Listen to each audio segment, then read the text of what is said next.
Pertama, saya ucapkan tahniah dan terima kasih kepada semua peserta lah yang menyertai kejohanan bola sepak Liga Mafa Under 12, 14 dan 16.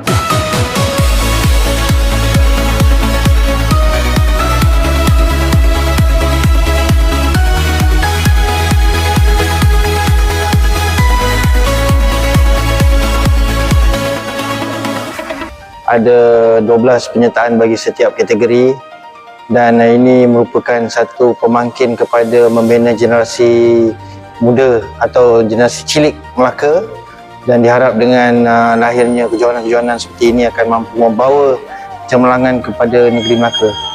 Mafa akan menghantar pemain-pemain yang berada di bawah 12-14 tahun untuk mewakili Melaka di kejohanan di AMD dah, Akademi Muktadar, dan diharap dengan kejohanan ini dapat melahir dan mewakili berbagai pasukan dalam negeri Melaka.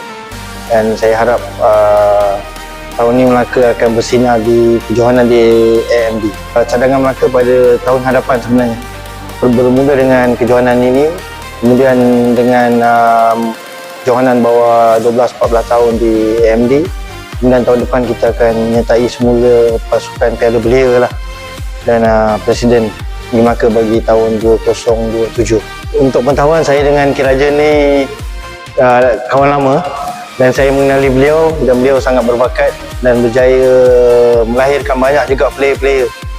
Saya ingat ada beberapa insiden yang saya bersama beliau saya ingat di MITC ada satu tempat yang Saudara Rajan dia kan?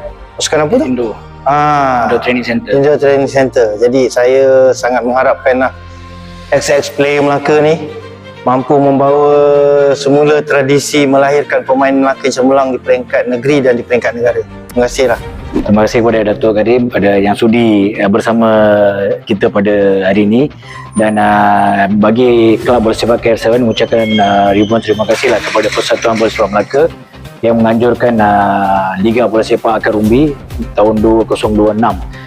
Kita boleh nampak lah banyak bakat-bakat di Melaka ni yang sedang bermain di dalam pertournament inilah. Ini salah satu usaha yang dilakukan oleh Persatuan Bola Sepak Melaka untuk melahirkan players-players yang berbakat lah. Semoga pertandingan demikian ni akan berterusan pada masa-masa akan datang supaya kita dapat melatih players-players untuk buat preparation kepada pasukan Melaka untuk ditenangkan untuk peringkat Piala Belia dan Piala Presiden. Sekali lagi bagi pihak Kelab Bola Sepak KL7 ucapkan terima kasih kepada Datuk dan juga Persatuan Bola Sepak Melaka yang bagi peluang kepada kami untuk menyertai pertandingan pada kali ini. Saya dengan Datuk sin lagi lah, sebab daripada zaman saya main untuk pasukan Melaka, Datuk bersama tim Melaka masa tu. So tu saya memang kenal lama dengan Datuk lah. So sekali lagi saya memang ucapkan terima kasih lah kepada Datuk dan tim Melaka FA, kerana setiap kali kami memohon untuk menggunakan padang bila kita tak ada padang, so Datuk sentiasa bagi kebenaran lah untuk menggunakan padang 10 ni lah. Dan juga sebelum ni Piala Badan Cup pun kita gunakan padang 10 ni. So sekali lagi daripada pihak management KL7 ucapkan terima kasih kepada Datuk atas kerjasama ni lah. Semoga kerjasama ini berterusan pada masa yang akan datang lah. Thank you Datuk.